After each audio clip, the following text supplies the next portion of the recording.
Guys, आप सब कैसे हो? आपको मेरी स्टोरी पसंद आए तो लाइक कमेंट ज़रूर कीजिएगा। तो चलो स्टोरी स्टार्ट करते हैं। पिछले एपिसोड में हमने देखा था विंग और वांगजी और शिचन मैडम यू से मिलने आए होते हैं। उसके बाद जैन मैंशन के सामने एक कार आकर रुकती है। उसमें से दो लड़के बाहर आते हैं और वो दोनों शिचन और वांगजी होते हैं। वांगजी इतना बड़ा मैंशन देखकर कहता है, गगो क्या ये जियांग का हाउस है? शिचन कहते हैं, हाँ वांगजी, ये जियांग का हाउस है। इसे कहकर वो उसे की तरफ देखकर हंस रहा होता है। वो वांगजी कहता है, गगो ये तो कितना बड़ा है, हमारा घर तो इसके सामने कितना छोटा लगेगा ना।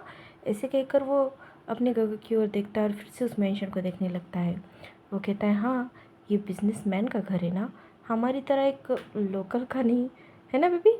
ऐसे कहकर वो उसे कहते, चलो अंदर चलते हैं।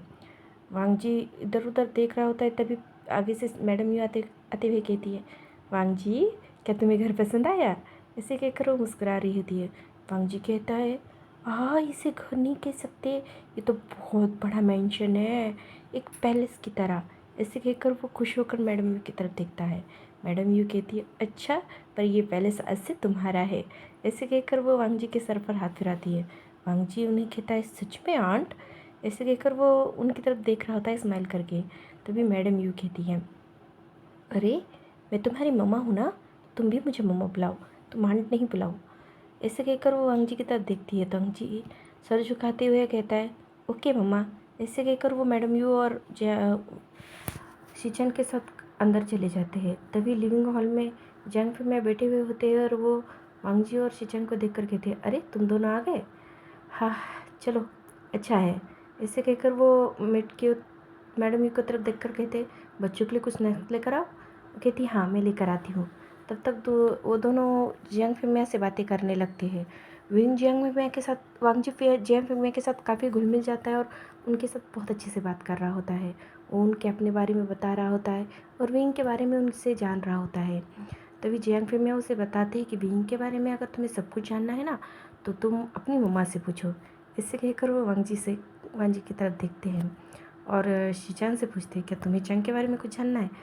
तो शिचान कहते हैं कि नहीं, मैं ऑलरेडी उनके बारे में सब कुछ जानता हूँ, उन्होंने मुझे अपने बारे में सब कुछ बताया है। ऐसे कहकर वो शर्माने लगता है। चंग फिर मैं कहते हैं, हाँ ऑब्वियसली तुम दोनों काफ़ी दिनों से डेट कर रहे हो, तो उसने सब कुछ बताया होगा, मेरा बेटा बिना। ऐसे कहकर वो हंसते हैं। वांगजी कहता है, हाँ गगो वैसे आप चैंगो से कब से डेट कर रहे हो? तभी शिचान बताते हैं, हम 1 साल से डेट कर रहे हैं। ये सुनकर पीछे से मैडम यू आती हुई कहती, क्या तुम दोनों 1 साल से डेट कर रहे हो? पर मुझे नहीं पता था, मुझे तो अभी इस 2 महीने पहले पता चला। ऐसे कहकर वो शिचान की ओर देखकर स्माइल करती है। शिचान कहता है, मुझे नहीं पता मॉम, पर हमें 1 साल हो गया डेट करते करते। ऐसे कहकर वो शर्माने लगता है। मैडम यू उसके पास आती है और उसके कंधे पे थपथपाते हुए कहती है, कोई ना शाय फील करने की ज़रूरत नहीं है। हाँ वैसे भी मेरे बेटे ने तुम्हें काफ़ी इम्प्रेस किया है, मानना पड़ेगा। ऐसे कहकर वो हंस रही होती है। तभी जियांग फिर मैं कहती है, क्यों नहीं, वो मेरा बेटा है। ऐसे कहकर वो मैडम यू की तरफ टीजिंग लुक दे रहे होते हैं। मैडम यू कहती है, हाँ तुम्हारा बेटा है, चुप करो और अपना काम करो। ऐसे कहकर वो डांट लगाती है। तभी वांगजी हंसता है और उसकी स्माइल देखकर सब लोग उसकी तरफ देखने लगते हैं। तभी वांगजी अचानक से चुप हो जाता है। तो मैडम यू कहती है, क्या हुआ बेबी, हंसो, तुम्हारी स्माइल बहुत प्यारी है। ऐसे कहकर वो वांगजी के सर पे हाथ फिराती है और वो वांगजी से कहती है, अच्छा ठीक है तुम लोग जाओ, तब तक जाकर कमरे में जाकर रेस्ट करो। वो मेड को कहकर वांगजी और शिचैन को उन दोनों चैंग और विंग के कमरे में भेजने के लिए कहती है। वांगजी उनकी तरफ देखकर कहता है, विंग्स के कमरे में? तभी मैडम ये कहती है, हाँ वो तुम्हारा पार्टनर है ना, तो ऑब्वियसली तुम उसके कमरे में जाओगे। ऐसे कहकर वो स्माइल करती है और मेड की तरफ इशारा करती है। मेड भी वांगजी के आगे बू करती है और कहती है, मास्टर इस तरफ। वांगजी कहते हैं, मेरा नाम मास्टर नहीं है, मेरा नाम वांगजी है। ऐसे कहकर वो बहुत ही इनोसेंटली बताने लगता है।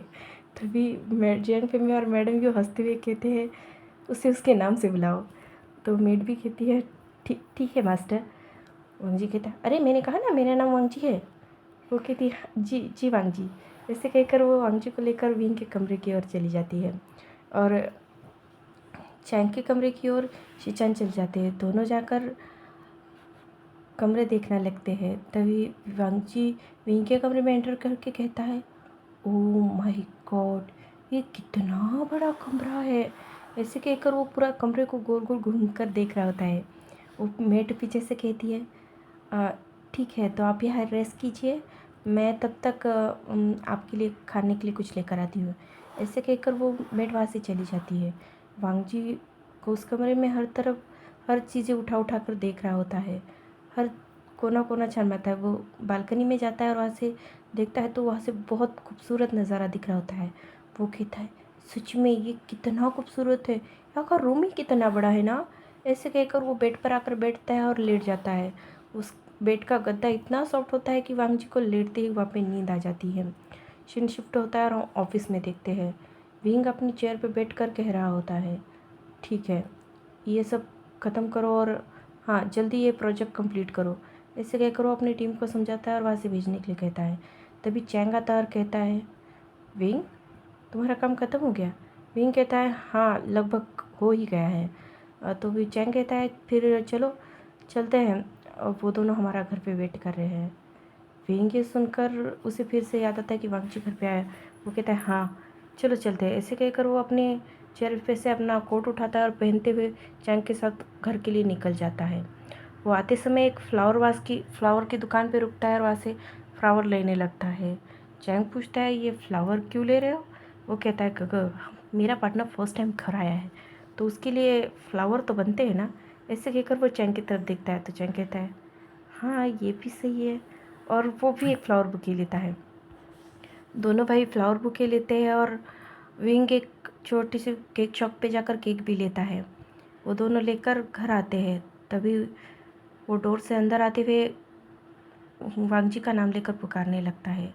तभी उसकी मॉम आगे आती हुई कहती है, अच्छा तो आज मम्मा की जगह वांगजी वांगजी।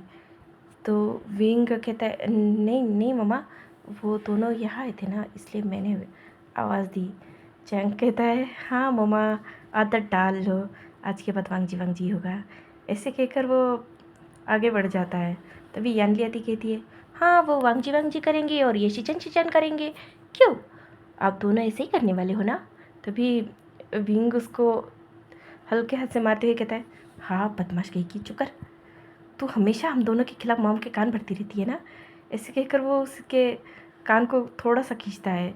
यानी कहती है, देखा देखा मम्मा मैंने सच बोला तो गग्गा मुझे पनिश कर रहे हैं। हाँ तभी मैडम यू विंग के हाथ पे मारती हुई कहती, ए बदमाश छोड़ मेरी बच्ची को, सही तो कह रही है, आते ही वांगजी वांगजी करने लगा। वैसे तेरा वांगजी तेरे कमरे में है। हाँ वो सो रहा है, मैं तो उसके लिए खाना लेकर गई थी पर वो सो रहा था इसलिए वो वापस लेकर आई। तो विंग कहता है, क्या उसने दोपहर में कुछ नहीं खाया। कहती नहीं वो सो गया था और तो हमने सोचा उसे डिस्टर्ब ना करे, तू जाकर अभी उसे उठा दे। ऐसा कहकर वो विंग की तरफ देखती है और स्माइल कर कर वहाँ से निकल जाती है। विंग कहता है ठीक है। और फिर वो फ्लावर बुके और वो केक लेकर ऊपर जा ही रहा होता है। तभी यानी कहती है, गग्गा वैसे आज से पहले आपने मेरे लिए तो कभी केक नहीं लाया। विंग उसकी तरफ घूर कर देखता है और कहता है, तुझे केक खाना है, रुक तेरी शादी करवा देता हूँ फिर तू केक खाती रहना। ऐसे कहकर वो ऊपर के लिए निकल जाता है। यानली पीछे से अपनी मोम का हक करते हुए कहती, देखा माँ गग्गा मेरे लिए कभी कुछ नहीं लाते पर अपने पार्टनर के लिए देखो कैसे लेकर आए हैं, ये दोनों बहुत बुरे हैं। उसकी मोम उससे सहलाती है, कहती कोई ना वैसे भी तुम्हारे ही तो भाई है, तुम पर ही गए हैं। ऐसे कहती है तो यानली कहती, ऐसे कैसे, मैं छोटी हूँ ना तो मैं उन पे जाऊँगी। उसकी माँ कहती है, तुम्हारा कंफ्यूजन यानली। इसे कहती है तो यानली अपने पापा के पीछे जाकर चुप हो रहती है। देखा पापा ये माँ भी मुझ पर गुस्सा करती रहती है। ऐसे कहकर वो अपने पापा के गले लगती है। उसके पापा कहते, कोई ना बच्चा, मैं हूँ ना आपका ख्याल रखने के लिए। ऐसे कहकर वो यानली के फोरहेड पे किस करते हैं। हम सीन शिफ्ट होता है और हम देखते हैं विंग के कमरे में। विंग कमरे में आता है और देखने लगता है कि कमरे का डोर तो खुला ही है। और वो देखता है, उसे लगा कि वांगजी बेड पे होगा पर वांगजी बेड पे नहीं होता, बल्कि वांगजी पहले से ही उठकर वॉशरूम चला गया होता है। और वो फ्रेश होकर बाहर आता है तो विंग उसे देखता है। विंग कहता है, तुम उठ गए। वांगजी विंग को वहाँ देखकर शॉकिंगली विंग को देखने लगता है। तो वो कहता है, आप कब आए। विंग कहता है, जस्ट अभी। और वो उसकी तरफ फ्लावर बुके बढ़ाता है। वांग जी शर्माते हुए फ्लावर बुके ले लेता है और विंग वांग जी की तरफ देख ही रहा होता है, विंग की तरफ देख ही रहा होता है। तभी विंग उसे पेस्ट्री भी देते हुए कहता है, ये तुम्हारे लिए। वांग जी शर्माते हुए हाथ में लेता है और कहता है, वो माँ ने मुझे आपके कमरे में भेज दिया था रेस्ट करने के लिए। वो ऐसे कहकर वो विंग की तरफ देख रहा होता है, तभी वो देखता है कि विंग उसकी तरफ बढ़ रहा है। वांग जी धीरे धीरे पीछे हटने लगता है और तभी जाकर वॉल से टकराता है।